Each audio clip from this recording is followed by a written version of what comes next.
बोलूं, बस मुझे मेरा बेटा दे दे कोई ठाकुर। मेरा बच्चा चला गया, उसकी क्या गलती थी? उसकी कोई गलती नहीं थी मेरे बेटे की जो चला गया। अरे मेरा बेटू को क्या गलती थी उसकी जो उसने मेरे बेटे को मार दिया। मेरा बच्चा इतना अच्छा था। कब फोन आया था आपके पास? मेरे पास रात के 3 बजे से। क्या बोला, किसी का फोन? उसके दोस्त का फोन आया, बोला आंटी अंकल से बात कराइए, अरे इसका एक्सीडेंट हो गया, बहुत सीरियस है। हम लोग इतने दूर बैठे कैसे पहुंचे? बोला जल्दी आ जाइए। फिर उसके बाद क्या बात? बस ये लोग जल्दी जल्दी निकल गए। उसके पहले हम लोगों को कुछ भी नहीं पता था। कब से जॉब कर रहे थे वहाँ, कब से रह रहे थे? 2 साल 3 साल हो गए उसको जॉब करते वहाँ। और अभी वो अच्छी जॉब में था। वो वही एक था हम लोगों को सहारा, सब चीज का चला गया, हमारा सहारा छूट गया। अभी अपने छोटे भाई को ही पढ़ाता था। अपने छोटे भाई की जिम्मेदारी, हम लोगों की जिम्मेदारी भी वही उठाया था। अब कौन करेगा ये सब? अब कोई नहीं है। मेरा तो छोटा बेटा पढ़ रहा है, अभी उसके लिए भी मेरा कोई नहीं सहारा। अरे मेरा बेटा चला गया।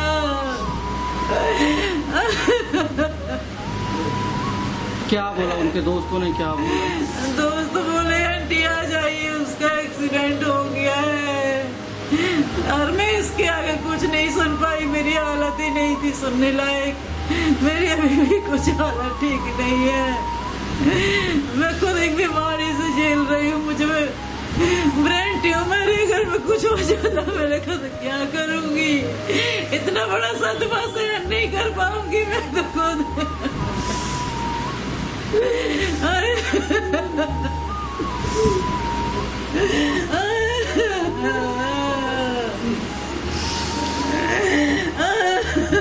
न्याय मिले, आप लोग उसको न्याय दिलवाइए।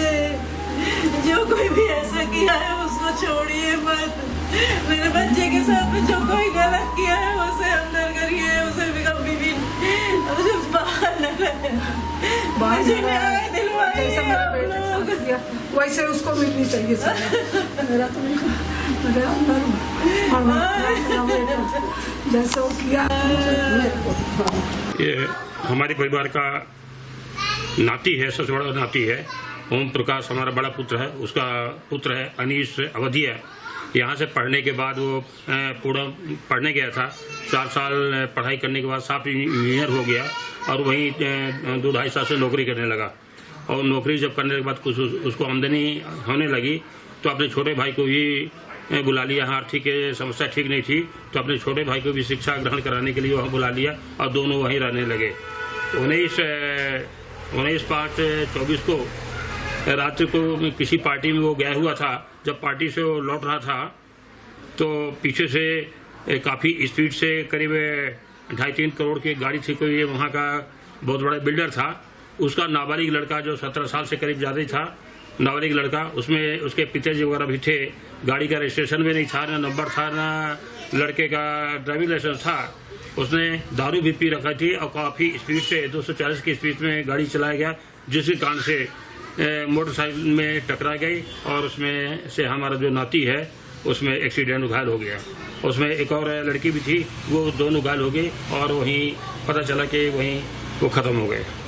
तो क्या परिवार मांग करता है इस घटना के बाद? हम भी मांग करते हैं कि शासन के द्वारा जो हमारे बच्चों को नाती को क्षति हुई है उसको भरपाई की जानी चाहिए। और दूसरा हम ये देख रहे हैं कि महाराष्ट्र और MP मध्य के बीच में मध्य से जो भी वहाँ जाते हैं, काम करने जाते हैं, तो वहाँ के लोगों द्वारा काफ़ी, चाहे बड़े अधिकारी हो या पूंजीपति हो, भेदभाव के दृष्टिकोण से देखा जाता है और प्रचारित किया जाता है। तो कॉपरेट नहीं कर रही वहाँ की पुलिस। और पुलिस किसी प्रकार का ऑपरेट नहीं करे, ना पुलिस वाले ऑपरेट कर रहे हैं, ना हॉस्पिटल स्टाफ के ऑपरेट कर रहे हैं, किसी प्रकार का सहयोग कर रहे हैं। क्या नाम दादा आपका? आत्माराम अवधिया, एडवोकेट। मेरा भाई जो है वो नॉर्मल स्पीड से, बहुत चलती फिरती रोड है, वहाँ कोई ट्रैफिक नहीं रहता है, उस रोड से मेरा भाई बहुत ही, जैसा कि आपने सीसीटीवी में देखा होगा, बहुत ही नॉर्मल स्पीड से मेरा भाई चलता है। और पीछे से एक बहुत लग्जीरियस कार आती है पोर्श, और वहाँ से उसको इतनी 200 या 200 के ऊपर की स्पीड में उसको वहाँ से ठोककर चली जाती है। मेरे भाई के साथ जो हुआ वो आप सबने तो देखा ही है। इसके लिए मैं आपसे और महाराष्ट्र सरकार से ये मांग करना चाहती हूँ कि मेरा भाई पुणे गया हुआ था पढ़ाई करने के लिए। वो इतना ब्रिलियंट था कि पढ़ाई करते करते ही उसकी जॉब लग गई थी। हमारी इकोनॉमिकल कंडीशन ठीक नहीं है। हम लोगों ने जैसे उसको पढ़ाया लिखाया, इतना पैसा उसके ऊपर लगाया, कोई भी माँ बाप को यही सोचकर पैसा लगाते हैं कि हमारा बेटा कल को कुछ बनेगा, कुछ पढ़ेगा और आगे जाकर जॉब करेगा और अपने माँ बाप का सहारा बनेगा। यही सोचकर हमने अपने भाई का एडमिशन करवाया पुणे में, उसको जॉब दिलवाई। जॉब उसको खुद से मिली जॉब, और वो इतना ब्रिलियंट था। इसके बाद जब उसकी जॉब लग गई तो वो जॉब करने लगा, लेकिन साथ में जो परिवार की मेंटली कंडीशन है आज उसके साथ घटित हुआ है, उसके साथ परिवार ने एक अपना जो भी उसकी क्षतिपूर्ति हुई है, उसकी तो कुछ क्षतिपूर्ति तो कुछ कर नहीं सकता कोई, जो भी उसको आज हार्म हुआ है। हमने अपने घर का बेटा खो दिया जो सबसे बड़ा बेटा था। लेकिन जो भी इकोनॉमिकल कंडीशन हमारी खराब है, तो मैं महाराष्ट्र सरकार से ये बोलना चाहूँगी कि आप हमें एक बेहतर सपोर्ट दीजिए, जिससे हमको एक जो हमारा जस्टिस है वो हमको मिल सके, जो एक्शन में मिलना चाहिए। क्योंकि एक 17 साल का लड़का, जो आपको सबको पता है कि उसने लिकर कितना कंज्यूम किया हुआ था, कितनी स्पीड में गाड़ी चला रहा है, और सबसे बड़ी बात यह है कि उसके पास लाइसेंस नहीं है, वो बिना लाइसेंस के गाड़ी चला रहा है, वो भी इतनी हाई स्पीड में। और फिर लास्ट में उसको यह कहकर छोड़ दिया जाता है कि वो उसके ऊपर एक ऐसे लिख के आएगा, तो ये कोई मजाक नहीं चलता। मेरे भाई की जिंदगी के साथ ये बहुत बड़ा मजाक है, और मैं नहीं मानती कि हमारे कॉन्स्टिट्यूशन में ऐसा कोई सिस्टम है जहाँ पे हमारे कॉन्स्टिट्यूशन में इतना कुछ इतना ब्रॉडली दिया हुआ है कि यहाँ से कोई भी दोषी जो है वो ऐसे बच के नहीं जा सकता। तो मैं महाराष्ट्र सरकार से निवेदन करती हूँ कि मेरे भाई के लिए जितनी भी हो सके उतनी आप मदद कीजिए। अनीस अवधिया जो हमारा भतीजा था, वो 8 साल से पुणे में रह रहा था और DY पाटिल कॉलेज में पढ़ने के उपरांत वहीं एक कंपनी में सॉफ्टवेयर इंजीनियर के रूप में जॉब कर रहा था। 19 तारीख की रात की घटना है। वो अपने एक मित्र के साथ एक बाइक से जा रहा था, तो पीछे से पोर्से गाड़ी से एक अग्रवाल परिवार का लड़का, वेदांत अग्रवाल, विशाल अग्रवाल का लड़का, जैसे कि मीडिया से उनका नाम आया, वो पब में दारू पिया है, अपनी 12th पास करने की पार्टी मनाया है, और काफ़ी मात्रा में दारू पीने के बाद एक 150-200 की रफ्तार से वो पीछे से तेज़ी से लाया है और इसको हिट कर दिया है, और ये वहीं पर स्पॉट पर पकड़ा भी गया। काफ़ी दारू पिया हुआ था। जो जनता थी वहाँ उसको पकड़ के पुलिस को सौंपती है, पुलिस उसको ले जाती है और उसका मेडिकल नहीं कराती है, क्योंकि मेडिकल यदि कराती तो वहाँ न्यायालय में उसको पेश करती, 12-14 घंटे के अंदर उसकी बेल हो जाती है। यदि मेडिकल होता, पुलिस मेडिकल कराती तो उसको बेल नहीं मिल सकती। और इस प्रकार से 1-2 सॉफ्टवेयर इंजीनियर हमारे मध्य प्रदेश के, एक हमारे परिवार का होनहार लड़का, हम लोगों से छीन लिया गया। क्या मांग करते हैं आगे आप? हमारा महाराष्ट्र गवर्नमेंट से और महाराष्ट्र पुलिस से ये दरखास्त है कि जो विवेचना में वास्तव में जो धाराएं लगानी चाहिए वो नहीं लगाई गई। ये 304(1) जो बेलेबल ऑफेंस है, ये 304 का ऑफेंस है जो नॉन बेलेबल है। ये धारा इनको लगाना चाहिए। जैसा कि मैंने पुलिस कमिश्नर के बयान में देखा कि हम नॉन हीनियस ऑफेंस है तो नॉन बेलेबल धारा 304 लगाएंगे, जो दिख नहीं रही। यदि लगाए होते तो उसकी गिरफ्तारी होती पुनः, और पुनः उसको न्यायालय में पेश किया जाता। ये पुलिस को उसको बचाने का पूरा संरक्षण कर रही है, इसलिए उसके नॉन बेलेबल धारा लगा के, बेलेबल धारा लगा के उसको वहाँ पेश कर दिया गया। उसको सर, मेरा जो बड़ा वाला बच्चा है वो 6 साल पहले पढ़ाई करने के लिए DY पाटिल में गया पुणे। बहुत स्ट्रगल करके हमने उसे पुणे में एडमिशन दिलवाया, और वो फिर 3-4 साल अपना काम करके, पढ़ाई करके जो भी हासिल किया तो उसको सर्विस मिली। वो बढ़िया सर्विस कर रहा था, एक इंजीनियर पढ़ के था पुणे पे। क्या घटना हुई फिर उसके साथ? घटना अभी ये जो 19 तारीख को घटना हुई, इसके एक दिन पहले ये बात हुई थी इसके में, और 2-3 दिन पहले ये दुबई से लौट के आया था। ये अपनी मम्मी से बोल रहा था कि मम्मी मैं आऊंगा, मेरे को फॉरेन जाना है, मेरी कंपनी में बात होगी, मैं उधर जाऊंगा। उसके बाद फिर ये 19 तारीख को जब इनका बर्थडे था, बर्थडे में कहीं पार्टी में थे, हमें कोई पता नहीं चला, और अचानक रात को 3 बजे इसकी मम्मी का फोन आता है कि आपके बच्चे का मतलब एक्सीडेंट हो गया। फिर बाद में बोलते हैं कि वो रहा नहीं इस रास्ता, और अचानक बोलते हैं आप डायरेक्ट पूना आ जाओ। ऐसे अचानक एक आदमी कैसे जा सकता था पूना? तो क्या अभी जो गाड़ी का पता चल रहा है कि गाड़ी जो है वो इंश्योर्ड नहीं थी, रजिस्ट्रेशन नहीं था गाड़ी का, क्या है उसके बारे में? गाड़ी के बारे में न्यूज के द्वारा सुना, और भी जो बच्चे लोग हैं उनके द्वारा सुना कि वो गाड़ी बहुत करोड़ों की गाड़ी है, और वो गाड़ी में चलाने वाले 4 लोग बैठे थे, जिसमें एक नाबालिग चला रहा था उसको, जिसकी उम्र 17 साल है। ये हमें पता चला 17 साल थी, और जो 4 लोगों ने ड्रिंक किया हुआ था। अच्छा, तो परिवार क्या मांग करता है अभी आपका? हमारे परिवार देखिए, किसी को कोई सजा मिलने से हमें कोई फर्क नहीं, लेकिन हमारा जो 2 हाथ थे, 2 हाथ में बड़ा वाला बच्चा हमारा कमाने वाला था, उसको लाखों की सैलरी जो मिलती रही, उसी से हमारा बच्चा छोटा वाला पढ़ाई करता था। आज वो सैलरी उसकी नहीं मिलेगी, सब तरह से नुकसान हो गया, तो वो कौन भरपाई करे? हम कैसे बच्चे की पढ़ाई आगे करेंगे? हमें ये सरदर्दी हो रही है। अच्छा, तो सरकार जो है वहाँ की कोऑपरेट कर रही है, वहाँ पर पुलिस जो है कोऑपरेट कर रही है? नहीं, मैं तो ये नहीं मानता, क्योंकि जिस दिन ये दुर्घटना घटी है उस दिन इनका दबाव बहुत था। सुनने में भी आया तो लाखों रुपए पुलिस वालों में बांट दिए गए, और हमारे बच्चों को परेशान किया गया कि 2 बजे आपके इस हॉस्पिटल से बॉडी आप लेकर के जाए, और हमारा सिर्फ छोटा वाला बच्चा उधर था, और कोई इनके न पुलिस सपोर्ट किया, न कोई गवर्नमेंट सपोर्ट, कोई सपोर्ट करने को तैयार नहीं हुआ उधर पे। आप कौन है उनके? मैं उनका पिता हूँ। जो संविधान है, और संविधान में जो कानून पहले से बना हुआ है वो अलग से तो लागू करने की जरूरत नहीं है, तो उसी के अनुसार कार्रवाई होनी चाहिए, जिसमें आगे लोग सबक लें। पिता को अरेस्ट किया है वो कैसे? केस दोनों के चलना चाहिए, लड़के और लड़कों के दोनों के कानून का फायदा होना चाहिए। इस तरह के माँ बाप अपने बच्चों को लापरवाही से दे देते हैं, अपने माता पिता के लिए अगर आप कुछ कहना चाहें तो? जिस तरह से तो गलत तो है ही। हमारे बच्चे जब तक बालिग नहीं हुए, हमने उनको गाड़ियां नहीं दी हैं, हम भी दे सकते थे। गाड़ी चलाना तो आना चाहिए ना। पढ़ाई भी उसने वहीं पर की थी, जॉब भी वहीं पर लगी, अभी दिसंबर में हो गई थी। आप अश्विनी को लेकर सपने भी सजे हुए होंगे? जब सपने भी तो छोड़िए, जब सपने क्या कहते हैं, सब सपने चूर हो चुके। देखिए, कल जो इंसिडेंट हुई है इसको पुलिस ने बहुत गंभीरता से लिया है। कल ही हमने इस केस में 304 आईपीसी के तहत कार्रवाई की है, जो कि नॉन बेलेबल सेक्शन है। इसमें नॉर्मली 304A जो कि एक फेटल एक्सीडेंट में लगता है, उस पे हम उसके अलावा हमने 304 आईपीसी के तहत कार्रवाई की है, क्योंकि एक अत्यंत हीनस इंसिडेंट था, जिसमें एक एक्यूज्ड दारू के नशे में रैश ड्राइविंग करते हुए नैरो सड़क पे इस प्रकार से डेंजरसली गाड़ी चला रहा था। हमने कल ही कोर्ट को दो एप्लीकेशंस मूव किए थे। एक कि ये केस एक हीनस क्राइम है जुवेनाइल जस्टिस एक्ट में, जिसकी डेफिनेशन निर्भया कांड के बाद ऐड की गई थी। ये एक हीनस क्राइम है, और इसमें सेक्शन 15 के अंतर्गत इस आरोपी के विरुद्ध एज एन एडल्ट ट्राई करने का जो प्रावधान है, उसके तहत हमको परमिशन दी जाए। सेकेंड एप्लीकेशन हमने मूव किया था कि ये एप्लीकेशन पे निर्णय होने तक इस एक्यूज्ड को रिमांड होम में, चाइल्ड रिमांड होम में इसको रिमांड किया जाए। अनफॉर्चुनेटली दोनों एप्लीकेशन हमारे कल रिजेक्ट हुए थे। हमने आज हायर कोर्ट में अपील करने की है हमने, और हमें विश्वास है कि हमें फेवरेबल ऑर्डर मिलेगा। कहने का मतलब यह है कि जो जुवेनाइल जस्टिस एक्ट में ये जो सेक्शन 2 और सेक्शन 15 का प्रावधान है, इसको यूज करने के लिए हम पूरे पॉसिबल लीगल रेमेडीज को एक्सप्लोर कर रहे हैं, और उसको हम यूज करेंगे।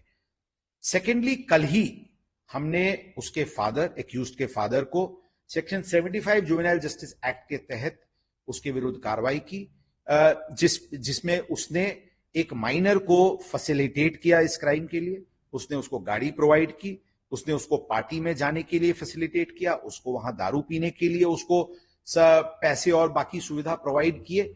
इसके लिए उससे सेक्शन 75 के अंतर्गत कार्रवाई की, और साथ साथ जो पब ओनर्स और मालिक है जिन्होंने माइनर को, अंडर एज को अल्कोहल सर्व करवाया, उनके विरुद्ध हमने सेक्शन 77 जुवेनाइल जस्टिस एक्ट के तहत कल कार्रवाई की है।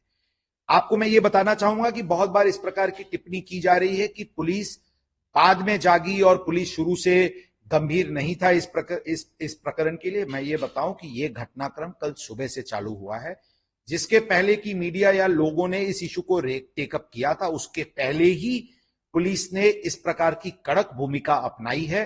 कोई किसी भी इकोनॉमिक स्ट्रेटा का हो, लॉ अपना मार्ग लेगा, रूल ऑफ लॉ प्रिवेल करेगा। हम लीगल मार्ग अपनाएंगे और इस केस में भी अपनाए हैं, आगे भी अपनाते रहेंगे। यही भूमिका हमारी है और हमारी रहेगी। मैं लोगों को विश्वास दिलाना चाहूंगा कि इसमें आरोपी को गंभीर से गंभीर शिक्षा हो, विक्टिम को न्याय मिले, डिसीज के फैमिली को न्याय मिले। इसके लिए हम पूरी तरीके से प्रयत्नशील हैं, प्रयत्न करेंगे। We will leave no stones unturned on this count. जो इस एरिया के लोगों का कुछ पब्स के बारे में, जो न्यूसेंस के बारे में शिकायत है, जो अंडर एज को लिकर सर्व करने की जो एक शिकायतें जो सामने आती है, टाइम के बारे में हम बहुत ही स्ट्रिक्ट हैं। 130 की जो आउटर गाइडलाइन है वो टोटली पुलिस का मैंडेटेड सब्जेक्ट है और हम पूरी तरीके से इसको इन्फोर्स कर रहे हैं। कल के भी इंसिडेंट में इस प्रावधान का कोई ऐसा वायलेशन हुआ है, ऐसा प्रथम दर्शनी नहीं दिख रहा है। लेकिन अब हम संबंधित विभागों के साथ हम चर्चा में हैं और जल्दी से जल्दी ही एक्साइज विभाग, कलेक्टर, म्युनिसिपल कॉर्पोरेशन इनके साथ मिलके जो भी पार्किंग स्पेसेस को जिन्होंने इस प्रकार के पब्स ने जो चेंज ऑफ यूज किया हो, जिस पब्स के सामने ट्रैफिक के वायलेशंस हो रहे हो या कोई अंडर एज को लिकर सर्व कर रहा हो, इन सभी मुद्दों पे हम बहुत ही कड़क भूमिका लेंगे और इसमें पुलिस खुद ही इसमें इनिशिएटिव लेगी। ओवरऑल इस पर्टिकुलर केस में हम पूरी पारदर्शिता के साथ, पूरी प्रोफेशनलिज्म के साथ इस केस को हैंडल कर रहे हैं। पुणे के नागरिक अलग अलग लोकेलिटीज के हों या कल्याणी नगर के इन पर्टिकुलर हों, जो इनको न्यूसेंस का सामना किया जा रहा है, उसको भी हम पूरी तरीके से रिजॉल्व करने के लिए प्रयत्नशील हैं। इस प्रकार की आरोप कुछ सोशल मीडिया चैनल्स पे, कुछ प्लेटफॉर्म पे चल रहे थे। हमने उन लोगों से पूछा कि इस प्रकार की किसको दबाव दी गई है। ऐसा कोई भी व्यक्ति सामने नहीं आया है। अगर कुछ भी इस प्रकार की बात सामने आएगी, मैं ऑन कैमरा बोल सकता हूं कि इस प्रकार के पुलिस अधिकारी या कर्मचारी के विरुद्ध अत्यंत कड़क कार्रवाई की जाएगी। अगर किसी ने विटनेसेस को या फिरियादी के साथ दुर्व्यवहार किया हो या आरोपियों के साथ कुछ जरूरत से ज्यादा प्रेम दिखाया हो, दोनों ही प्रकरण में पुलिस अधिकारी अगर कोई शामिल पाए जाएंगे, बहुत ही कड़क कार्रवाई की जाएगी। शासन के तरफ से भी ये इस बारे में आदेश प्राप्त हुआ है। हमें बोला गया है। हम सभी सीसीटीवी बहुत ही बारीक तरीके से देख रहे हैं। देखिए, माइनर को गाड़ी देना गलत है, माइनर को शराब परोसना गलत है। और पुलिस से जो हमारी बातचीत हुई है उसके अनुसार पुलिस ने समुचित धाराओं में माइनर के अगेंस्ट एफआईआर लॉन्च की है। माइनर की फैमिली में उसके पिता जो जिम्मेदार हैं गाड़ी देने के लिए उसको, उनके अगेंस्ट एफआईआर दर्ज की है। और जिस शराब खाने ने बच्चे को शराब दी उसके अगेंस्ट भी पुलिस ने समुचित धाराओं में एफआईआर की है। इसमें एक बात जो बार बार मीडिया के सामने आ रही है वो ये कि धारा 15 की जो जानकारी है उसमें समुचित न्यायालय को ये अधिकार होता है कि वो ये तय करे कि माइनर की द्वारा अगर एलिजिडली कोई गंभीर किस्म का अपराध घटित हुआ है तो सक्षम न्यायालय ये तय करेगा, अगर वो 16 से 18 के बीच की उम्र का है, कि उसका ट्रायल एडल्ट की तरह हो या माइनर की तरह हो। तो पुलिस ने जो हमको बताया उसके अनुसार पुलिस ने उसका इस मामले में भी माननीय न्यायालय के संज्ञान में विषय लेके आया है। अब यह न्यायालय को तय करना है। मेरा इसमें आपके माध्यम से सभी एक्टिविस्ट से, मीडिया पर्सन से एक आग्रह है। पुलिस ने अपना काम किया, कानून अपना काम करेगा, लेकिन इस सब के बीच में अगर माइनर की आइडेंटिटी कोई रिवील करता है तो ये भी उसी कानून में अपराध है जिस कानून के तहत ये सब मामले दर्ज हुए हैं।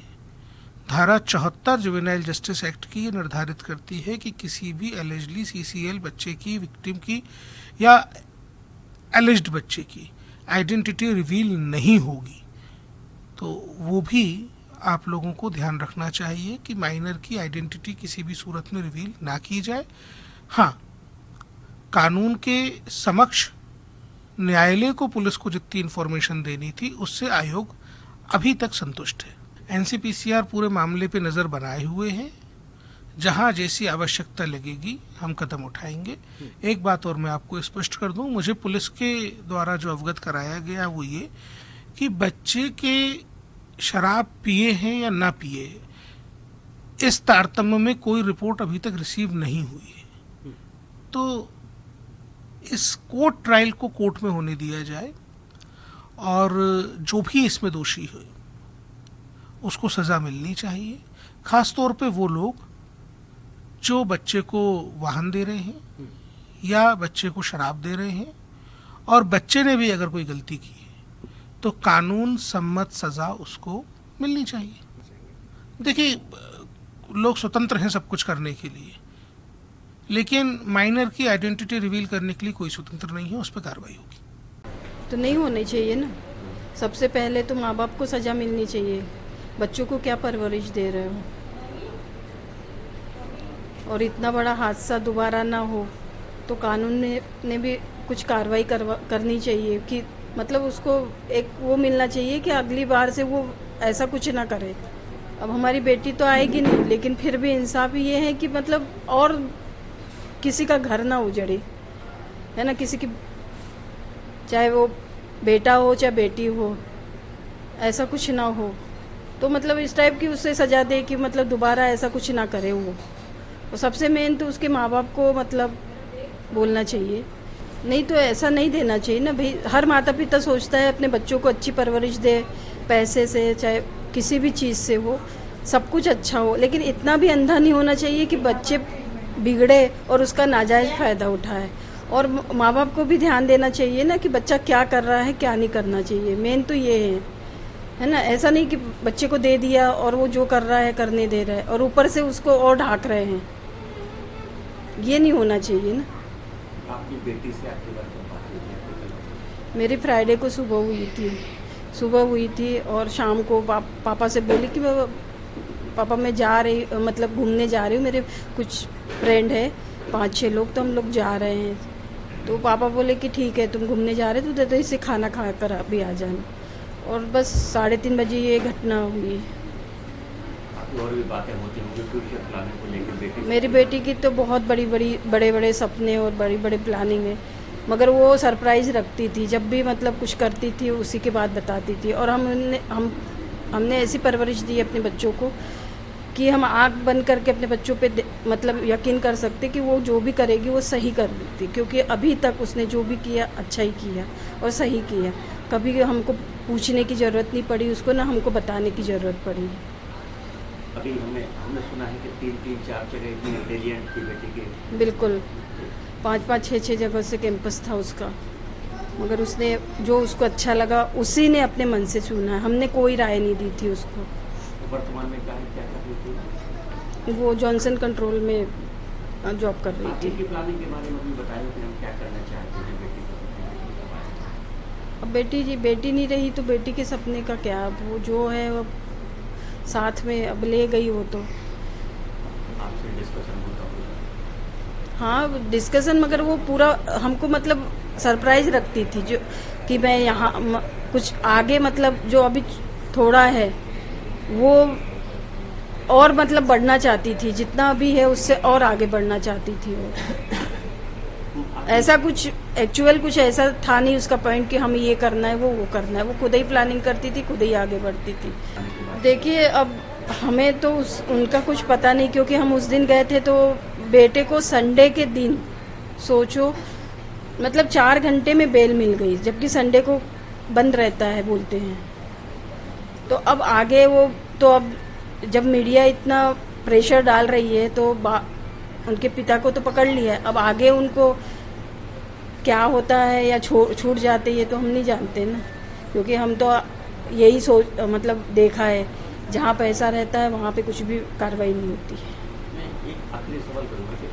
लेकिन मैं मतलब ऐसा नहीं होना चाहिए, न्याय तो मिलना चाहिए हर मतलब फिर हमारा कानून पे से विश्वास उठता है ना, ये सब चीज़ें होती है तो मतलब जो भी कार्रवाई हो वो सही हो, बस यही चाहते हैं। यही कि मतलब एकदम आंख बंद करके विश्वास ना करे, बच्चे क्या कर रहे हैं क्या नहीं कर रहे इस पर ध्यान दो।